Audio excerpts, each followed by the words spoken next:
রাধে রাধে সবাইকে। আমরা আজ বেরিয়েছি ভারতবর্ষের প্রাচীন দুই আধ্যাত্মিক শহর মথুরা এবং বৃন্দাবন দর্শনের উদ্দেশ্যে। মাতা যমুনাজির দুই পার বরাবর রয়েছে ভগবান কৃষ্ণের জন্মভূমি এবং কর্মভূমি, আর তার বিভিন্ন জায়গায় আষ্টে পৃষ্ঠে জড়িয়ে রয়েছে ভগবান কৃষ্ণের নানান লীলাকাহিনী। সেই লীলাকাহিনীকে চাক্ষুষ করতে একবার সেই 5000 বছরের পুরানো শহরকে কাছ থেকে দেখতে আর ভগবানের পদধূলি রঞ্জিত সেই মাটিকে মাথায় ছোঁয়ানোর জন্য আমরা বেরিয়ে পড়েছি মথুরার উদ্দেশ্যে। আমাদের নিয়ারেস্ট বাস স্ট্যান্ড লখনৌ, আর লখনৌ থেকে আমরা নিয়ে নিয়েছি মথুরা যাবার উদ্দেশ্যে বাস, আর এই বাসের ভাড়া মাত্র 650 টাকা। তবে যারা ওয়েস্ট বেঙ্গল বা অন্য কোনো স্টেট থেকে মথুরার উদ্দেশ্যে রওনা হতে চাইছো, তারা কিন্তু অনায়াসেই যে কোনো নিয়ারেস্ট রেল স্টেশন থেকে মথুরা যাওয়ার ডিরেক্ট ট্রেন নিয়ে নিতে পারো। প্রায় 6 ঘন্টা জার্নি করে আমরা পৌঁছে গেছি মথুরা বাস স্ট্যান্ড থেকে স্টেশনের দূরত্ব মাত্র 5 মিনিট। মথুরায় কোথায় থাকবেন, কিভাবে ঘুরে দেখবেন, কিভাবে খুব সহজে মথুরা এবং বৃন্দাবনের সমস্ত জায়গা দর্শন করতে পারবেন, তার সমস্ত কিছু ডিটেলস নিয়ে আমি চলে এসেছি শ্রী আবারও একটি নতুন ব্লগ নিয়ে। আমরা এখন পৌঁছে গেছি জন্মভূমির সামনে, শ্রীকৃষ্ণ জন্মভূমি। এখানে ফোন বা ক্যামেরা, বেল্ট, ওয়াচ কোনো কিছুই অ্যালাউ নয়। তো এগুলো সব আমরা এখানে সামনে যে কাউন্টার আছে ওখানে জমা করব, দিয়ে জন্মভূমির প্রথমে দর্শন করব, তারপরে আমরা যাব ঘাটে। তো সঙ্গে থাকো আর দেখতে থাকো। আর চলে এসেছি আমরা জন্মভূমির ক্লক রুমের সামনে। এখানে আমরা সব কিছু জিনিসপত্র রাখবো, দিয়ে আমরা ভেতরে যাব দর্শন করতে। একদম ভিড় নেই, তো সোজাসুজি দর্শন হয়ে যাবে। মামা কংসের কারাগারে কোল আলো করে আসেন মাতা জানকীর অষ্টম সন্তান ভগবান কৃষ্ণ, আর সেই কারাগার দর্শনের জন্যই আমরা এখান থেকে সমস্ত ব্যাগ রেখে দিয়েছি। যেহেতু কারাগারের ভেতরে ফোন অ্যালাউ নয়, তাই বাইরের থেকেই তোমাদেরকে দেখাচ্ছি। ভেতরে রয়েছে ভগবান কৃষ্ণের বিভিন্ন লীলা কাহিনীকে পোর্ট্রেটভাবে প্রেজেন্ট করা হয়েছে। এছাড়াও রয়েছে রাধা কৃষ্ণের মূর্তি। এছাড়াও এর ঠিক পাশেই রয়েছে বহু বিতর্কিত মসজিদ। এই সব কিছু ঘুরে আমরা বেরিয়ে পড়লাম। এবার আমরা চলেছি মথুরার পরবর্তী আকর্ষণীয় স্থান দ্বারকাধীশ মন্দির, বিশ্রামঘাট সহ যমুনা নদীতে নৌকা বিহার। সঙ্গে থাকো আর দেখতে থাকো। দ্বারকাধীশ মন্দির থেকে 20 মিটার দূরেই রয়েছে নৌকা বিহারের জন্য ঘাট, আর এই ঘাটে এসে আমরা বুক করে নিয়েছি একটা নৌকো, যেখানে জনপ্রতি ভাড়া নিচ্ছে 100 টাকা। তবে তোমাদের হাতে সময় থাকলে তোমরা কিন্তু একটু 50 টাকাতেও কনভিন্স করে নিতে পারো। এই ভাইয়া আমাদেরকে ঘুরে দেখাবে কংসকা মহল। সামনে যে দেখতে পাচ্ছ প্রাচীর, এটি হলো কংসের মহল, আর কংসের মহল বর্তমানে ধ্বংসস্তূপে পরিণত হয়েছে। আমরা এখন যাচ্ছি শনি দেববার মন্দির, যেখানে যমুনাজির ভগবান কৃষ্ণের সঙ্গে বিয়ে হয়েছিল। অনেকে হয়তো খুব কম লোকই জানে যে যমুনাজির সঙ্গে ভগবান কৃষ্ণের বিয়ে হয়েছিল। তো সেই স্থান দর্শন করতে যাচ্ছি। যমুনা নদীর এই পার থেকেই শুরু হয়ে যায় গোকুল, আর এই জায়গাতে ভগবান কৃষ্ণ গোপালনও করেছেন, সঙ্গে তার স্ত্রী যমুনাজির সঙ্গে বিবাহ সম্পন্ন করেছেন, আর এইখানে বসে ধ্যানও করেছেন। এই মন্দিরের অন্যতম আকর্ষণ হলো ভগবান কৃষ্ণের সঙ্গে যমুনাজিকে এই মন্দিরে পত্নী হিসাবে দেখা যায়। অন্যান্য মন্দিরে আমরা সাধারণত রাধিকাকেই ভগবান কৃষ্ণের সঙ্গে দেখি। এছাড়াও মন্দির সম্পর্কে কথিত রয়েছে যমুনাজির বিবাহে তাকে আশীর্বাদ করার জন্য তার 2 ভ্রাতা শনি মহারাজ এবং যমরাজ এখানে উপস্থিত হয়েছিলেন, এবং তারা তাদের একমাত্র বোনকে আশীর্বাদ দেওয়ার জন্য উপস্থিত হয়েছিলেন। তাই যদি কোনো মানুষ এসে এই শনিদেবের মন্দিরে পুজো করেন, তাহলে সর্বদাই তার ওপর শনি মহারাজের কৃপা দৃষ্টি বর্ষিত হবে এবং কুদৃষ্টি থেকে মুক্তি পাবেন। আজ যেহেতু শনিবার, আমরাও পুজো জ্বালিয়ে ভগবানের পুজো করলাম। তারপর এই জায়গাটা একটু ভালো করে ঘুরে দেখছিলাম। এরপর আমরা চলেছি মথুরার অন্যতম আকর্ষণ বিশ্রামঘাট। এবার বলি কেন এই ঘাটকে বলা হয়েছে বিশ্রামঘাট। প্রথমেই বলে রাখি, যমুনা নদীর তীর বরাবর এই মথুরাতে রয়েছে 25টিরও বেশি ঘাট, আর তার মধ্যে অন্যতম হলো এই বিশ্রাম ঘাট। ভগবান কৃষ্ণ কংসকে বধ করে এসে প্রথম এই ঘাটেই বিশ্রাম নিয়ে নিয়েছিলেন, সেই জন্যই এই ঘাটটির নাম বিশ্রাম ঘাট। এখানেও ভগবান কৃষ্ণ এবং রাধিকার পূজা অর্চনা হয়ে থাকে নিয়মিত, আর এখানে সকালবেলায় কিন্তু আরতি এবং সন্ধ্যা আরতিও হয়ে থাকে। বিশ্রাম ঘাট থেকে এই দ্বারকাধীশ মন্দিরের দূরত্ব মাত্র 25 থেকে 30 মিটার, তাই তোমরা চাইলে পায়ে হেঁটেও কিন্তু দর্শন করতে পারো, আর চাইলে নৌকো বিহারও করতে পারো। তো একের পর এক ঘাট দর্শন করতে করতে সকালের এই প্রথম কিরণের সঙ্গে আমরা উপভোগ করছিলাম এই যমুনা নদীতে নৌকা বিহার। তার সঙ্গে সঙ্গে আমরা পৌঁছে গেলাম দ্বারকাধীশ মন্দিরের সামনে।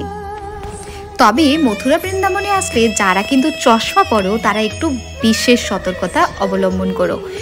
আশেপাশে রয়েছে প্রচুর রাম ভক্তদের সমাগম, আর তাই এই হনুমানজির হাত থেকে নিজেকে রক্ষা করার জন্য চশমা, ফোন, পার্স খুব সতর্কতার সঙ্গেই চলা উচিত। অবশেষে কয়েক পা হেঁটেই আমরা পৌঁছে গেলাম দ্বারকাধীশ মন্দির। মন্দিরের সৌন্দর্য সত্যিই চোখে পড়ার মতো। একের পর একের পুরানো দিনের স্টাইলে বানানো এই মন্দিরের শিল্প পরিকাঠামো সত্যিই মনোহরা। তবে এটি প্রাচীন মন্দিরের মধ্যে পড়ে না, কোনো প্রাইভেট অর্গানাইজেশন এটিকে পরে বানিয়েছে। তবে প্রায় কয়েক বছরের পুরানো তো বটেই এই মন্দির। এই মন্দিরের নামাঙ্করণ হয়েছে ভগবান কৃষ্ণের নামানুযায়ী। ভগবান কৃষ্ণ দ্বারকার রাজা ছিলেন, সেই নামের উদ্দেশ্যেই এই মন্দিরের নাম হয়েছে দ্বারকাধীশ মন্দির। এই মন্দিরের সময়সীমা সকাল 8:30 অবধি, আবার বিকেলবেলা 3:30 পর থেকে খোলা থাকে এই মন্দির। তবে মাঝে 10:30 থেকে 12টা অবধিও কিন্তু এই মন্দিরের দর্শন খোলা থাকে। মন্দির চত্বর তো ঘুরে দেখালাম, এবার পালা ভগবান কৃষ্ণের সেই মূর্তি দর্শন করার। ভগবান কৃষ্ণের দর্শন তো করলাম, সঙ্গে এটাও জানলাম এই মন্দিরে কিন্তু জন্মাষ্টমী থেকে শুরু করে হোলি সব কিছুই মহা ধুমধামে পালিত হয়। এবার আমরা যাব ভগবান কৃষ্ণ যেখানে 11 বছর বেড়ে উঠেছেন সেই জায়গা, অর্থাৎ গোকুল। প্রথমেই চলে এসেছি আমরা সেই কদম বৃক্ষের কাছে, যেখানে বসে ভগবান কৃষ্ণ কিন্তু একটা সময় বাঁশি বাজিয়েছিলেন। এবার আমরা চলেছি গোকুলের ছোট ছোট গলির মধ্য দিয়ে নন্দ ভবন দর্শন করার উদ্দেশ্যে। আমরা এখন পৌঁছে গেছি গোকুলে, আর এখানে পণ্ডিতজি আমাদেরকে গোকুলের পুরো বর্ণনা দেবে, সঙ্গে তোমাদের সঙ্গে শেয়ার করব গোকুলের বিভিন্ন গলি আর ভগবান নন্দ বাবার যে বাড়ি, আর সঙ্গে যমুনাজির দর্শনও করবো। সঙ্গে থাকবো। ওম নমো ভগবতে বাসুদেবায়। আমরা এখন ঘুরে দেখছি দান গলি, তো চলো তোমরাও ঘুরে দেখো। এই নিয়ে আমি 3 বার গোকুল দর্শন করছি, তার মধ্যে এইবার এক অদ্ভুত অভিজ্ঞতার শিকার হলাম। আগেও জানতাম যে গোকুলে রয়েছে ভোগ দর্শনের ব্যবস্থাপনা, চাইলে তোমরা তোমাদের পছন্দ মতো ভোগ কিন্তু দর্শন করাতে পারো ভগবানকে, তবে সেক্ষেত্রে একটা নির্দিষ্ট বাজেট রয়েছে। এখনকার এই পণ্ডিতজি বারবারই আমাদেরকে ফোর্স করছিলেন 22,000 টাকা বা 12,000 টাকার কোনো একটা ভোগের প্যাকেজ নেওয়ার জন্য। তাই প্রথমেই তোমাদেরকে বলে রাখি, একদমই কারোর কথায় কোনোভাবেই প্রলোভনে পা দেবে না। সঙ্গে প্রথমে ভগবানের মন খুলে ভগবানের দর্শন করো, আর সঙ্গে যথাসাধ্য মতো ভগবানের সেবায় যতটা সম্ভব ততটাই দান করো। আমরা এখন চলে এসেছি ঠাকুরানী ঘাটে। ঠাকুরানী ঘাট মানে যশোদা মাইয়ার নামেই কিন্তু এই ঘাট নামকরণ করা হয়েছে। কথিত আছে এই ঘাটেই যশোদা মা স্নান করতেন, আর সামনে যমুনা নদী প্রবাহিত হচ্ছে। এখানে এই নৌকা আরোহী দাদার সঙ্গে কথা বলে বুঝতে পারলাম প্রতিজনে এখানকার ভাড়া নেবে 50 টাকা, আর তাতে করে এখানের আশেপাশে কিছুটা জায়গা কিন্তু নৌকা ভ্রমণ করিয়ে দেবে। এই ঠাকুরানী ঘাটের পাশেই রয়েছে নন্দ বাবা, যেখানে দাঁড়িয়ে 9 লাখ গরু দান করেছিলেন সেই ঘাট। এছাড়াও তার পাশেই রয়েছে ভগবান কৃষ্ণকে প্রথমবার যখন নন্দ বাবা এই গোকুলে নিয়ে আসেন সেই ঘাট। এই সমস্ত ঘাট আমরা ঘুরে দেখছি, আর সঙ্গে সঙ্গে ভগবান কৃষ্ণের সেই বিভিন্ন লীলা কাহিনীকে মনে করতেই মন এক অদ্ভুত প্রফুল্লতাতে ভরে উঠছে। এবার আমরা দর্শন করব যোগমায়া, অর্থাৎ মা দুর্গার অন্য এক রূপ, যিনি কংসকে বলেছিলেন তোমাকে বোধিবে যে নন্দালয়ে বাড়ছে সে। এই হলো যোগমায়াজির মন্দির, আর এই মন্দির দর্শন করে আমরা যাব পরবর্তী লোকেশন নন্দ ভবনের উদ্দেশ্যে। আমাদের নটখার ননিচড়া গোপাল কিন্তু মাটি খেতে বরাবরই ভালোবাসতেন, আর তার ছোটবেলাটা কাটিয়েছেন এই গোকুলে। তাই এখানে মাটি কিন্তু এইভাবেই প্রসাদ রূপে বিক্রি করা হয়। পৃথিবীর একমাত্র মন্দির যেখানে মাটিকে প্রসাদ হিসাবে বিক্রি করা হয়।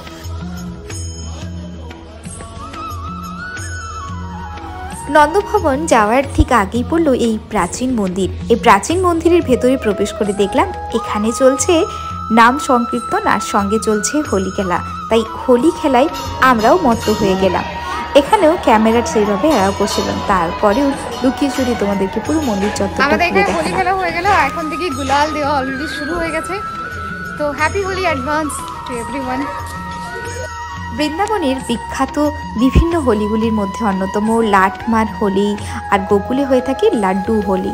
তো এই সমস্ত হোলি কিন্তু অ্যাকচুয়াল হোলির দিনের 10 দিন আগের থেকেই শুরু হয়ে যায়।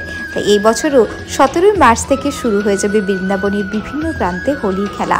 তবে বসন্ত পঞ্চমীর সময় থেকে কিন্তু শুরু হয়ে যায় হোলির সেলিব্রেশন। আমরা ধীরে ধীরে প্রবেশ করলাম নন্দভবনের মধ্যে। এই এরিয়াটিকেই বলা হয় প্রধান নন্দভবন, গোকুলের এই পার্টটার। তো নন্দভবনের মধ্যে ঢুকেই প্রথমে দেখতে পেলাম মনোকামনা দেবীর মন্দির, যেটি হলো নন্দবাবার কুলদেবী মা শীতলার মন্দির। এইখানে সবাই মানুষ তাদের মনোকামনা মনোবাসনা পূর্ণ করার জন্য এই ধরনের কাপড় বেঁধে যায়। এর জন্য পার পিছু টাকা নেই 100 টাকা। এরপর আমরা নন্দভবনের গলি এদিক ওদিক ঘুরে বেড়ালাম, সঙ্গে দর্শন করলাম ভগবান কৃষ্ণের। ভেতরের ক্যামেরা অ্যালাউ নয়, তাই জন্যই তোমাদেরকে দেখাতে পারলাম না। এখানে দেখতে পাচ্ছ ভগবান কৃষ্ণের সেটেরা হাউস, 6 দিনে যে পালন করা হয়, এই হলো সেই কর্নার। এখানে এসে কথিত আছে যাদের বাচ্চা বা সন্তান লাভ হয় না, তারা এখানে এসে ভগবান কৃষ্ণকে ডাকলে তারা সন্তান লাভ করে। মথুরা বৃন্দাবনে আসলে যদি লস্যি না ট্রাই করো তাহলে তো মনে হয় তোমরা কিছু করলেই না। তাই আমরা চলে এসেছি ভগবানের দর্শন করার পর এই মাটিতে, অর্থাৎ মাটির হাঁড়ে লস্যি টেস্ট করার জন্য, আর সঙ্গে রয়েছে ভরপুর মাখন। পার গ্লাস এই লস্যির দাম কিন্তু 20 থেকে শুরু। আমরা যে গ্লাসটা নিয়েছি এটার প্রাইস 20, এছাড়াও রয়েছে 40, 50 গ্লাস। তো তোমাদের পছন্দ অনুযায়ী অবশ্যই লস্যি কিন্তু এখান থেকে টেস্ট করতে পারো। আমরা এখন এসেছি গোকুলের রাজা তাওজি বলরামজির মন্দিরে। এখানে বলরামজি তার সস্ত্রীক রেবতীর সঙ্গে দেখা যায়, আর এখানেই দেখা যায় বলরামজির 3য় পদযুগল। এবার আমরা এসেছি কৃপালিনী দেবীর মন্দিরে। এখান থেকেই কিন্তু ভগবান কৃষ্ণ ননি চুরি করে পালিয়ে যেতেন, তো এই জন্যই ভগবান কৃষ্ণের নাম ননি চোরা। তো এই পুরো গোকুল দর্শন করে আমরা চলেছি আরও একটি গোকুল নামে পরিচিত পুরানো গোকুল, অর্থাৎ চৌখাম্বা দর্শনের উদ্দেশ্যে। সঙ্গে থাকো আর দেখতে থাকো, যেটা এখান থেকে প্রায় 6 কিলোমিটার দূরে অবস্থিত। গোকুল আসার জন্য গভর্নমেন্টের অনেক বাস রয়েছে, সো তাতে করেও তোমরা আসতে পারো, অথবা তোমরা নিজেদের পার্সোনাল অটো বা কার কোনো কিছু বুক করে নিতে পারো। আমরা বুক করে নিয়েছিলাম একটা অটো, যেটা আমাদেরকে 550 টাকায় পুরো মথুরা, গোকুল, চৌখাম্বা এবং ব্রহ্মাণ্ড ঘাট শহর, রমনরতি সমস্ত কিছু ঘুরিয়ে দেখায়। তো আমরা এখন চলে এসেছি সেই পুরানো গোকুলে। এটিকে পুরানো গোকুল বলা হয়, মনে করা হয় এটি অ্যাকচুয়াল গোকুল, কারণ এখানেই রয়েছে সেই চৌখাম্বা। মনে করা হয় নন্দ বাবার যে মহল ছিল সেটি এই 84 খাম্বা দিয়েই তৈরি করা হয়েছিল, আর এই 84 খাম্বাতেই নাকি রয়েছে 3 যুগের পদচিহ্ন। তো চলো সঙ্গে থাকো আর চলো সেই পুরানো গোকুলকে আবার একবার সামনে থেকে এক্সপ্লোর করি। পাশেই বয়েছে মন্দাকিনী যমুনা নদী, আর তার ঠিক পাশেই রয়েছে এই পুরানো গোকুল। এখন বুঝতেই পারছো মডার্ন স্ট্রাকচারে বিভিন্নভাবে চেঞ্জ করে দিয়েছে, এবং সমস্ত গোকুলেই কিন্তু একই প্রসিজিওর। সেই ভগবানের ঝোলা ঝোলাতে তখনই দেবে যখন আপনি ভোগের জন্য টাকা দেবেন। তো যাই হোক, আমাদেরকে অনেকভাবে কনভিন্স করার চেষ্টা করছিল, কিন্তু আমরা প্রথম থেকেই জানতাম যে ভগবানের জন্য আমাদের যেটুকু প্রয়োজন, যেটুকু আমরা দিতে পারবো সেটুকুই দেব। তো ভগবানের প্রাঙ্গণে সবচেয়ে প্রথম দর্শন করে যমুনাজি ভগবান মর্তে আসার পর। তারপর দ্বিতীয় যিনি দর্শন করেছিলেন ভগবানের, তিনি ছিলেন মহাদেব। ভগবান কৃষ্ণের দর্শনের জন্য ছল কপট করে কিন্তু ভগবান নন্দ বাবার দরবারে এসে উপস্থিত হয়েছিলেন, আর সেই জন্যই এই দরবারেও দেখতে পাচ্ছ ভগবান মহাদেবের একটি জ্যোতির্লিঙ্গ এখানে উপস্থিত রয়েছে। এটি হলো ভগবান কৃষ্ণের গর্ভগৃহ, অ্যান্ড ভেতরে দেখতেই পাচ্ছ এইভাবেই সবাই লাইন দিয়ে দাঁড়িয়েছে, সবাইকে কনভিন্স করার চেষ্টা করা হচ্ছে ভোগের জন্য, যাতে বেশি বেশি পরিমাণে ভোগের জন্য মানুষ টাকা পয়সা দেয়, তার সঙ্গে ভগবান কৃষ্ণের দর্শন হচ্ছে। তো চলো আমরা এখন চলে এসেছি একদম 84 খাম্বার ভেতরে, আর এই খাম্বাগুলো প্রায় কয়েকশো হাজার বছরের প্রাচীন। সেগুলো দেখলে তোমরা কাছ থেকে বুঝতে পারবে। তো চলো, আমি আর বকবক করবো না, পুরো জায়গাটাকে তোমরা দেখতে থাকো আর সঙ্গে বলো রাধে রাধে। क्या लगाया था, कौन से खंबा? ये 4 खंबे, 4 युग का निशानी है, बने हुए चारों। चरण लीजिए, आगे भगवान का झूला झुलाएंगे। पहले यहाँ चरण कीजिए, 84 खंबे में परिक्रमा लगाते हैं, भगवान का झूला पड़ सकता है।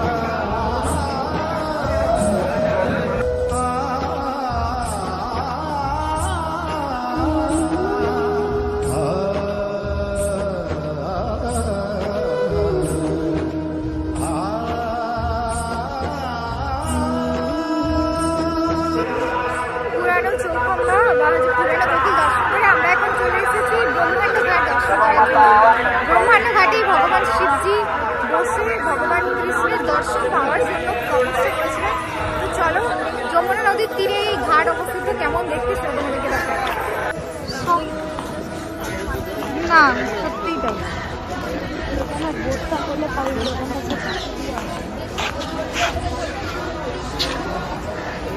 কেমন লাগছে বলো? খুব ভালো, কেমন লাগছে জামাইবাবু? খুব ভালো, খুব ভালো, খুব ভালো, খুব ভালো। এখানে সবাই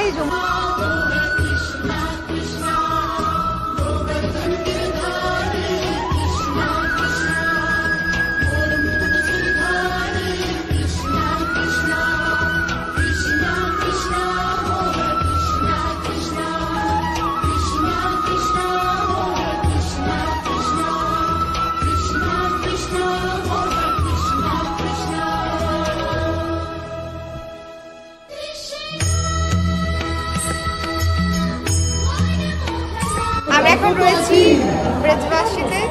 তো এখানে আমরা অর্ডার করলাম আলু পরাঠা আমাদের জন্য আর ওর জন্য ডাল রাইস। তো চলো ওয়েট করছি আমাদের টোকেন নাম্বারের জন্য। এইবারে ব্রিজবাসীতে খাবার খেয়ে খুব আপসেট হয়ে গেলাম। খাবারের কোয়ালিটি আগের থেকে অনেকটাই খারাপ। যাই হোক, মথুরা এবং গোকুল ঘোরা আমাদের কমপ্লিট। এবার আমরা যাব বৃন্দাবনের উদ্দেশ্যে। তো আজকের ব্লগে এই অবধি, কালকে আবার ফিরবো বৃন্দাবনের পার্ট 2 নিয়ে। সঙ্গে থাকো আর দেখতে থাকো। So bye, take care.